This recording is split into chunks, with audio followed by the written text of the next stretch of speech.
Hello மக்களே, flagship killer அப்படின்னு சொல்லி அஃபர்டபுளாக நான் ஃப்ளாக்ஷிப்பில் இருக்க போகிற எல்லா ஃபீச்சர்ஸையும் தர போகிறேன் அப்படின்னு சொல்லி ஒரு ஃபோனை லான்ச் பண்ண கம்பெனியோட சிஇஓ இன்றைக்கி நான் தான் ஃப்ளாக்ஷிப் அப்படின்னு சொல்லி 80,000 ரூபாய்க்கு ஒரு ஃபோனை லான்ச் பண்ணியிருக்காங்க.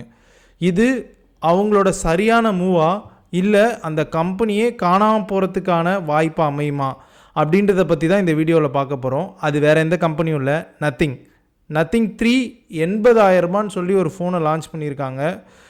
இது அந்த ஃபோனோட ரிவ்யூவில் அந்த ஃபோனை அவ்வளோ ப்ரைஸ் பண்ணி வச்சுருக்கிறதுனால நத்திங் கம்பெனி என்ன மாதிரியான மாற்றங்களை சந்திக்கலாம் அப்படின்ற என்னோட perspectives. Let's get into the video.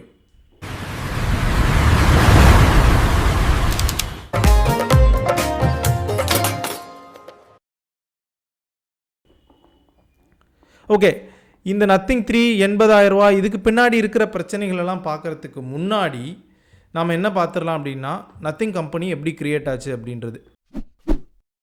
கால்பை அப்படின்ற ஒரு ஆள் படித்து முடிச்சுட்டு நோக்கியாவில் போய் வேலைக்கு சேர்றாரு. நோக்கியா பெரிய கம்பெனியாக இருந்தப்போ அங்கே போயிட்டு ஒரு 3 மாதம் வேலை பார்க்குறாரு. பட் அந்த வேலை அவருக்கு அந்த அளவுக்கு இன்ட்ரெஸ்டிங்காகவோ சாட்டிஸ்ஃபைங்காகவோ இல்லை. ஸோ அதனால் 1 மாதத்தில் அந்த கம்பெனிலேருந்து பிட் பண்ணிவிட்டு வேறு ஒரு கம்பெனியில் போய் வேலை பார்க்குறாரு. ஒரு வருஷம் வேறு வேலைலாம் பார்த்துட்டு திரும்பி அங்கே இருந்து சைனாவில் இருக்கிற ஒரு கம்பெனிக்கு வேலைக்கு போகிறாரு. அங்கே அவரோட இன்ட்ரெஸ்டிங்கான ஐடியாஸ் எல்லாமே பிடிச்சி அந்த கம்பெனி அவரோட உதவியில் ஒரு பிராண்டை க்ரியேட் பண்ணுறாங்க. அதுதான் ஒன்ப்ளஸோட டேக்லைனே என்னென்னு பார்த்தீங்கன்னா ஃப்ளாக்ஷிப் கில்லர்ஸ். இன்றைக்கி ஃபோன்ஸ் எல்லாமே ரொம்ப காஸ்ட்லியராக இருக்குது, ஆனால் அதே ஃபீச்சரை அதே லெவல் ஆஃப் குவாலிட்டியில் நம்மளால் அதை விட சீப்பாக தர முடியும், பெரிய பெரிய பிராண்ட்ஸ்லாம் மக்களை ஏமாற்றிட்டுருக்காங்க அப்படின்னு கிளைம் பண்ணி அவன் லான்ச் பண்ண ஃபோன் தான் ஒன்+1. உங்களுக்கே தெரியும், அன்னைக்கு இருந்த சாம்சங்கில் இருந்த மிகப்பெரிய ஃபீச்சர்ஸ் எல்லாத்தையுமே அதில் பேக் பண்ணி வெறும் 15,000 ரூபாய் 10,000 ரூபாய் அந்த ரேஞ்சில் ஒரு ஃபோன் அவனால் லான்ச் பண்ண முடிஞ்சுது. அது பயங்கர ஹிட்டு. அவங்க எக்ஸ்பெக்ட் பண்ணதை விட 3 மடங்கு ரெவென்யூ தந்ததா அப்போ அவங்க சொன்னாங்க. அதிலேருந்து ஒன்ப்ளஸோட வளர்ச்சி நம்ம எல்லாருக்குமே தெரியும். அதுக்கப்புறம் ஒன்+1லேருந்து வருஷம் ஒரு ஃபோன் லான்ச் பண்ண ஆரம்பித்தாங்க. ஒன்ப்ளஸ் நாடு, ஒன்ப்ளஸ் 3, ஒன்ப்ளஸ் 4, அதுக்கப்புறம் அவங்க இயர்பட்ஸ் லான்ச் பண்ணாங்க. இப்படி போயிட்டே இருந்துச்சு. பயங்கர ஃபாஸ்ட்டாக க்ரோ ஆன ஒரு பிராண்ட் ஒன்ப்ளஸ் அப்படின்றதுல மறுக்கிறதுக்கு நமக்கு எந்த காரணமுமே இல்லை. பட் என்ன ஆச்சு அப்படின்னா, ஒரு டைமில் அதோட க்ரோத் ஸ்டாக்னட் ஆக ஆரம்பிக்குது. ஸோ அதனால் அவங்களும் என்ன பண்ணுறாங்க அப்படின்னா, காஸ்ட்லியரான ஃபோன்ஸை லான்ச் பண்ண ஆரம்பித்தாங்க. ஒன்ப்ளஸ் ஃபோல்டுலாம் பார்த்திங்கன்னா கிட்டத்தட்ட 1,30,000 ரூபாய்க்கு லான்ச் பண்ணாங்க. இப்படி நிறைய விஷயங்களை அவங்க பண்ணிகிட்ருக்காங்க. இதெல்லாம் நடக்கிறதுக்கு முன்னாடியே ஒன்ப்ளஸோட க்ரோத் ஸ்டாக்னட் ஆகிடுச்சு அப்படின்றத ஃபீல் பண்ணி அங்கே நமக்கு இன்ட்ரெஸ்டிங்காக பண்ணுறதுக்கு எதுவுமே இல்லை அப்படின்றத உணர்கிற கால்பை என்ன பண்ணுறாருன்னா, ஓகே இன்றைக்கி மொத்த ஃபோனுமே ஒரே மாதிரியான டிசைன்ஸில் இருக்குது, மொத்த எலக்ட்ரானிக்ஸ் டிவைஸஸுமே ஒரே மாதிரி தான் இருக்குது. இப்போ ஐஃபோனுக்கும் சாம்சங்கோட டிவைஸையும் நீங்கள் எடுத்துகிட்டு போகிறீங்கன்னு வச்சுக்கோங்களேன், பெரிய டிஃப்ரென்சஸ்லாம் இன்றைக்கி எதுவுமே இல்லை. ஓப்போ எடுத்துக்கோங்க, விவோ எடுத்துக்கோங்க, இல்லை வேறு ஏதோ ஒரு கம்பெனி எடுத்துக்கோங்களேன். எந்த கம்பெனி எடுத்தாலும் கிட்டத்தட்ட ஃபோன்னா இப்படி தான் பார்ப்போம். ஸ்கொயர் ஷேப்பில் 2 கேமரா இருக்கும், அதில் ஒரு டிஸ்பிளே இருக்க போகுது, இப்படி தான் அப்படின்ற மாதிரி ஒரு போரிங்கான டெக்காக மாறிடுச்சு. அதை நான் பிரேக் பண்ண போகிறேன். இன்ட்ரெஸ்டிங்காக ஒரு டிசைனில் அஃபர்டபுளாக எல்லாருக்கும் ஹை அண்ட் ஃபீச்சர்ஸை என்னால் கொண்டு போய் சேர்க்க முடியும் அப்படின்னு நம்பி அந்த மோட்டோவோட ஒரு கம்பெனியை ஸ்டார்ட் பண்ணுறாரு. அதுதான் நத்திங் ஃபஸ்ட்டு லான்ச் பண்ண ப்ராடக்ட்ஸ் என்னென்னா ஒரு இயர்பட்ஸ். அந்த இயர்பட்ஸ் பார்த்திங்கன்னா பயங்கர இன்ட்ரெஸ்டிங்காக இருக்கும் பார்க்கவே. என்னென்னா ஒரு டிரான்ஸ்பரண்ட் கேஸ், உள்ளே என்ன இருக்குது அப்படின்றது உங்களுக்கு அப்படியே தெரியும் அப்படின்ற மாதிரியான ஒரு ப்ராடக்ட். அதோட பர்ஃபார்மன்ஸ் அதெல்லாம் தாண்டி அது ஏன் பயங்கரமாக பாப்புலர் ஆச்சுன்னா அந்த புது டிசைன். ஒரே மாதிரியான பட்ஸை பார்த்துட்டு இருந்த மக்களுக்கு இது பார்க்க புதுசாக இருக்குல்லப்பா அப்படின்னு ஃபீல் பண்ணி வாங்க ஆரம்பித்தாங்க. ஸோ அவங்களுக்கு புரிஞ்சிருச்சு, இப்போவும் புது மாதிரியான டிசைன்ஸை யூனிக்காக இருக்கிற விஷயங்களை மக்கள் விரும்புகிறாங்க. ஏன்னா நான் ஒரு ஃபோன் எடுத்துகிட்டு போகிறேன் அப்படின்னா, என்ன ஃபோன்றா இது புதுசாக இருக்குது, பார்க்க வித்தியாசமாக இருக்குது அப்படின்னு கேட்கணுன்னு நிறைய பேருக்கு தோணும். அப்படின்றத அந்த இயர்பட்ஸ் அவங்களுக்கு வேலிடேட் பண்ணிடுச்சு. அதுக்கப்புறம் தான் அவங்க ஃபஸ்ட்டு ஒரு ப்ராடக்ட் லான்ச் பண்ணுறாங்க, நத்திங் ஃபோன் 1. அது பார்த்திங்கன்னா பார்க்கவே என்ன சொல்கிற ரெகுலர் ஃபோன்ஸ்லேருந்து அப்படியே கொஞ்சம் தள்ளி ஒரு டிவியேஷன் எடுத்து ஒரு 30 டிகிரி டிவியேஷன் எடுத்து ஒரு ஃபோனோட லான்ச் பண்ணாங்க. அதோட பேக் சைட் தான் அதோட டிஃப்ரென்ஸே. அதில் ஒரு லைட் இருந்துச்சு, அவங்க இதை கிளிஃப் லைட் அப்படின்னு சொன்னாங்க. அது வெறும் டிசைனாக மட்டும் இல்லாமல் ஃபங்க்ஷனலாக உங்களுக்கு கால் வருது அப்படின்னா அது ஒரு மாதிரி எரியும், மெசேஜ் வருது அப்படின்னா அது ஒரு மாதிரியான லைட்டை மிமிக் பண்ணும் அப்படின்ற மாதிரி அதுக்கு ஒரு ஃபங்க்ஷனாலிட்டியும் கொடுத்து அதை லான்ச் பண்ணாங்க. எப்படி இயர்பட்ஸை மக்கள் வெறும் டிசைனுக்காக பாப்புலரைஸ் பண்ணாங்களோ நத்திங் ஃபோன் ஒன்றுக்கும் அதே தான் நடந்துச்சு. உள்ளே இருக்கிற சாஃப்ட்வேர்ஸோ ஹார்ட்வேர்ஸோ அன்னைக்கு பெரிய டிஃப்ரென்ஸ் இல்லை. பட் அந்த டிசைன் ரொம்ப ஐ கேச்சிங்காக இருந்ததுனால நிறைய பேர் அதை வாங்கினாங்க அப்படின்றது தான் நத்திங் ஃபோன் ஒன்று அவங்களுக்கு தோணுச்சு. அதுக்கப்புறம் ஓகே நம்ம என்ன தான் இதில் டிஃப்ரெண்ட்டாக கொண்டு வரலாம் அப்படின்னு யோசிக்கும் போது அவங்க ஓஎஸில் கான்சென்ட்ரேட் பண்ண ஆரம்பித்தாங்க. அவங்களுக்குன்னு ஒரு இன்டர்ஃபேஸ் லான்ச் பண்ணாங்க. அது மற்ற ஃபோன் மாதிரி இல்லாமல் புதுசாக இருக்கிற மாதிரி அவங்க யோசித்து அந்த ஓஎஸை வந்து கான்சென்ட்ரேட் பண்ண ஆரம்பித்தாங்க. நத்திங் ஓஎஸ் ஆண்ட்ராய்டு மேலே எழுதியிருக்க ஒரு கஸ்டம் ஸ்கின் தான் அது.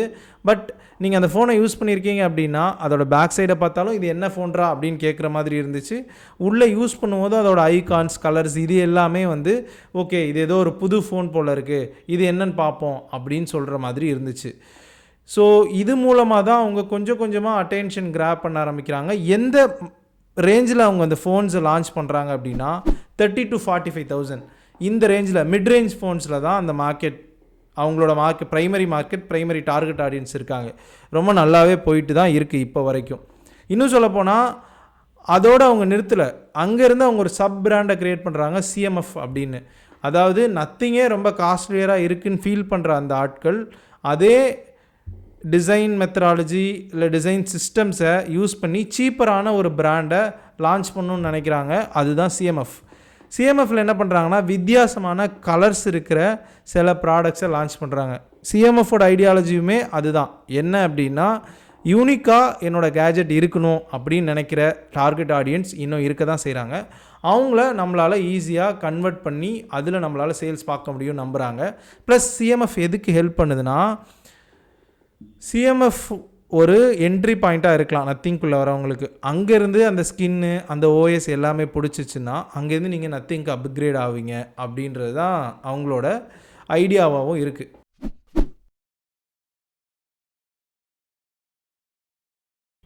எல்லாம் நல்லா தானே போயிட்டுருக்கு, என்னப்பா பிரச்சனை அப்படின்னு நீங்கள் கேட்டிங்கன்னா எல்லாமே நல்லா தான் போயிட்டுருக்கு. இப்போ என்ன பிரச்சனைனா நத்திங் ஃபோன் 3 அப்படின்னு ஒரு ஃபோனை 80,000 ரூபாய்க்கு இந்தியன் மார்க்கெட்டில் லான்ச் பண்ணியிருக்காங்க. குளோபலாகவும் கிட்டத்தட்ட அதே ப்ரைஸில் தான் இருக்குது. அதை அவன் சொல்கிறதே என்ன சொல்கிறான் அப்படின்னா ட்ரூ ஃப்ளாக்ஷிப் அப்படின்னு தான் அதை கிளைம் பண்ணுறான். நீங்கள் வந்து மிட்ரேஞ்ச் ஃபோன்ஸில் பயங்கர இன்னோவேட்டிவாக பண்ணிகிட்டு இருந்த ஆட்கள் தானே, இப்போ எதுக்கு நீங்கள் இவ்வளோக்கு நீங்கள் போகிறீங்க, இது உங்களோட கோர் ஃபிலாசபிலேருந்து நீங்கள் வெளியே போயிடலையா அப்படின்னு சொல்லி கேட்கும்போது அந்த CEO என்ன சொல்லியிருக்காருன்னா இது எல்லாருக்குமான ஃபோன் இல்லை அப்படின்னு. ஐஃபோன் என்ன சொன்னானோ அதே தான் இவங்களும் சொல்லியிருக்காங்க. ஓகேப்பா இது நேச்சுரல் தானே, அவனோட சேல்ஸை இன்க்ரீஸ் பண்ணணுன்னா ஒரு ஃப்ளாக்ஷிப் ஃபோன் லான்ச் பண்ணுவான் தானே அப்படின்னு நீங்கள் நினச்சிங்கன்னா அங்கே தான் பிரச்சனையே. இவன் மிட் மார்க்கெட்டில் இவனோட ஆடியன்ஸை டிஃபைன் பண்ணிட்டான், அவனுக்கான பொசிஷன்ஸையுமே கிளியராக இருக்கான். ஆனால் இதிலேருந்து ஜம்ப் பண்ணி ஒரு அப்பர் மார்க்கெட்டுக்கு போகும்போது என்ன பிரச்சனை ஆகுதுன்னா நீங்கள் கம்பீட் பண்ண போகிற ஆட்கள் யார், உங்களோட போட்டியாளர்கள் யாருன்னா இந்த பக்கம் சாம்சங் S25, இந்த பக்கம் iPhone 16. இதுக்கு ஈக்குவலாக உங்களோட சிப்செட் இருக்கானா இல்லை.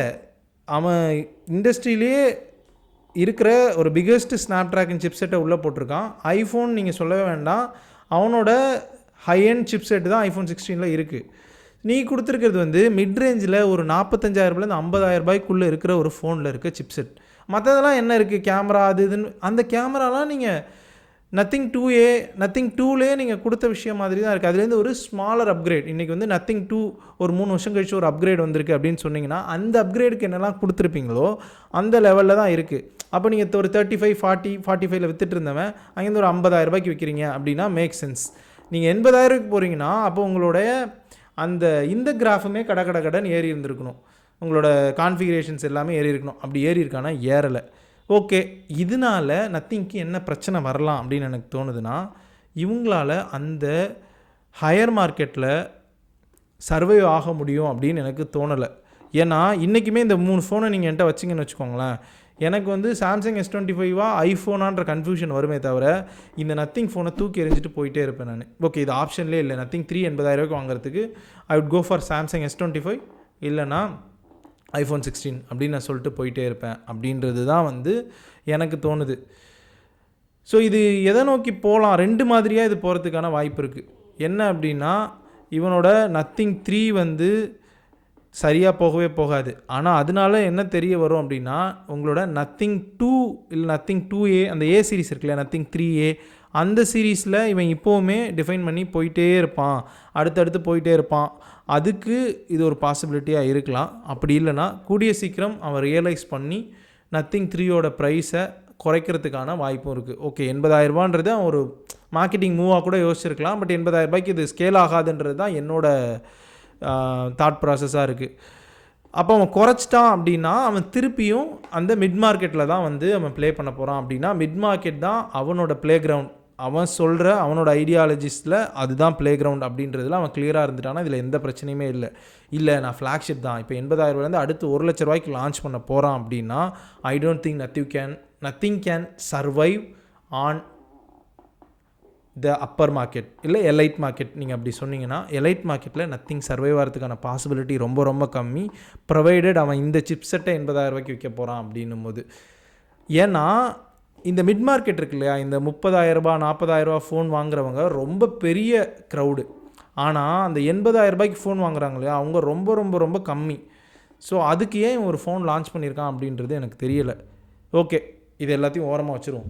இன்றைக்கி நீ நத்திங் 3 வாங்குவியான்னு கேட்டால் நான் முன்னாடியே சொன்ன மாதிரி நான் வாங்க மாட்டேன். நத்திங் 3 இல்லை, எந்த ஃபோனுமே நான் இன்றைக்கி வாங்க மாட்டேன் அப்படின்னு தான் சொல்லுவேன். ஏன் அப்படின்னா ஃபோனில் இதுக்கப்புறம் இன்னோவேஷன்ஸே வராது அப்படின்ற ஸ்டேஜுக்கு ஃபோன்ஸ் எல்லாமே போயிடுச்சு. நீங்கள் வாஷிங் மிஷின்ஸ் பார்த்தீங்கன்னா லாஸ்ட் ஒரு 10 வருஷமாக அதே மாதிரி தான் இருக்குது. ஃப்ரிட்ஜு பார்த்தீங்கன்னா லாஸ்ட் ஒரு 10 வருஷமாக அப்படி தான் இருக்குது. ஃபோன் அடுத்த 10 வருஷத்துக்கு இதே மாதிரி தான் இருக்கும். ஏன் அப்படின்னா ஃபோனோட பீக் பாயிண்ட்டை வந்து ஃபோன் தொட்டுருச்சு அப்படின்னு நான் நம்புகிறேன். ஏன்னா ஐஃபோன் மாதிரியான ஒரு கம்பெனியோ இல்லை சாம்சங் மாதிரியான ஒரு கம்பெனியோ ஃபோனில் அடுத்து என்ன இன்னோவேட் பண்ணணுன்னு தெரியாமல் அதையே பட்டிங் டிங்கரிங் பார்த்து வேறு நம்பரிங்கை போட்டு லான்ச் பண்ணிகிட்டே தான் இருக்காங்க. சரி, நீங்கள் S22லேருந்து S25 வரைக்கும் சாம்சங்கை கம்பேர் பண்ணிங்கன்னு வச்சுக்கோங்களேன், மேஜர் சேஞ்ச் எதுவுமே இருக்காது. அந்த பக்கம் அப்படி தான். ஐஃபோன் 12லேருந்து ஐஃபோன் 16 வரைக்கும் எடுத்திங்கன்னா மேஜர் சேஞ்ச் எதுவுமே இருக்காது. பர்ஃபார்மன்ஸ் கூடியிருக்குன்றாங்கல்ல, நீங்களும் நானும் யூஸ் பண்ணுற யூட்டிலைசேஷனில் அந்த பர்ஃபார்மன்ஸை நம்ம பார்க்கவே மாட்டோம். டு பி ஃப்ராங்க், ஈவன் நிறைய கேம் விளாட்ற ஆட்களாக இருந்தால் கூட அந்த பர்ஃபார்மன்ஸ் உங்களுக்கு ஒரு பெரிய விஷயமா இருக்காது. ஸோ நான் என்ன சொல்லுவேன்னா, முன்னாடி மாதிரி நீங்கள் அடிக்கடி ஃபோனை மாற்றணுன்ற எந்த நீடுமே இல்லை. ஏன்னா நீங்கள் வாங்குகிற ஃபோனே இன்றைக்கி பயங்கர பீக் பர்ஃபார்மன்ஸில் தான் இருக்குது அப்படின்றது தான் நிஜம். அந்த கண்டிஷன்ஸில் தான் இன்றைக்கி ஃபோன்ஸ் லான்ச் ஆகிட்டுருக்கு. ஸோ நான் என்ன சொல்லுவேன்னா, if you have a phone, ஒரு நல்ல ஃபோன் வச்சுருக்கீங்கன்னா எந்த ஃபோனுக்குமே அப்கிரேட் ஆகாதீங்க, வெயிட் பண்ணுங்கள்.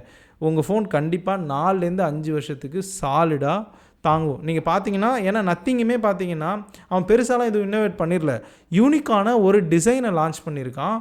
அது மட்டும்தான் நத்திங்கால் பண்ண முடிஞ்சுது. அது தாண்டி ஃபோனுக்குள்ளே என்ன இன்னோவேட் பண்ணியிருக்கான் அப்படின்னு கேட்டிங்கன்னா ஒன்றும் இல்லை. ஸோ இதுக்கப்புறம் ஃபோன்ஸில் பெரிய இன்னோவேஷன்ஸ் வரத்துக்கான பாசிபிலிட்டிஸ் ரொம்ப ரொம்ப கம்மி. ஃபோன்லேருந்து நம்ம வேறு ஒரு இடத்துக்கு போகிறதுக்கான பாசிபிலிட்டி, எனக்கு ஃபோன் மாதிரி ஃபோனை தூக்கி ஓரமாக வச்சுருங்க, நான் உங்களுக்கு வேறு ஒரு டிவைஸ் தரேன் அப்படின்னு இன்ட்ரடியூஸ் பண்ணுறதுக்கான வாய்ப்பு இருக்குது. அப்படி இல்லைனா வாஷிங் மிஷினுக்கும் ஃப்ரிட்ஜுக்கும் நம்ம எப்படி பழகிருக்கோமோ அதே மாதிரி இந்த ஃபோனுக்கு நம்ம பழகிடுவோம் அப்படின்றது தான். உங்களுக்கு வேணும் அப்படின்னா நத்திங்கோட மிட்ரேஞ்சில் இருக்க எந்த ஃபோனை வேணாலும் உங்களுக்கு பிடிச்சிருக்கும் பட்சத்தில் வாங்கிக்கோங்க. ஃப்ளாக்ஷிப் தான் போகிறீங்க அப்படின்னா I would say Samsung or iPhone is superior than Nothing. அதே மாதிரி உங்களுக்கு ஃபோன் பீக் பர்ஃபார்மன்ஸை தொட்டுருச்சு அப்படின்றதுனால வரும் காலங்களில் பெரிய ஃபோனை அடிக்கடி மாற்ற வேண்டிய சூழ்நிலை ஏற்படாது. உங்கள் ஃப்ரெண்டு புது மாடல் வாங்கியிருக்கான், இல்லை உங்களுடைய சுற்றி இருக்கவங்க புது மாடல் வாங்கியிருக்காங்கன்றதுனால ஃபோன் அப்கிரேட் பண்ணுறதை கண்டிப்பாக அவாய்ட் பண்ணிடுங்க. இதுதான் நான் இந்த வீடியோவில் சொல்லணும்னு நினச்சேன். மறுபடியும் இன்னொரு வீடியோவில் மீட் பண்ணலாம். நன்றி, வணக்கம். மறக்காமல் இவ்வளோ தூரம் நீங்கள் இந்த வீடியோவை பார்த்துட்டு இருந்தீங்கன்னா அப்போது இந்த கண்டென்ட்டு உங்களுக்கு இன்ட்ரெஸ்டிங்காக இருந்திருக்கும் நான் நம்புகிறேன். அப்போது சப்ஸ்கிரைப் பண்ணிடுங்க. ஒருவேளை இதில் நான் சில விஷயங்களை மாற்றி பேசியிருக்கலாம் அப்படின்னு உங்களோட தாட்ஸ் இருந்துச்சு அப்படின்னா அதை கமெண்ட் பண்ணுங்கள். நத்திங்கோட இந்த மூவை பற்றி என்ன நினைக்கிறீங்க அப்படின்றதையும் கமெண்ட் பண்ணிவிட்டு போங்க. Bye bye.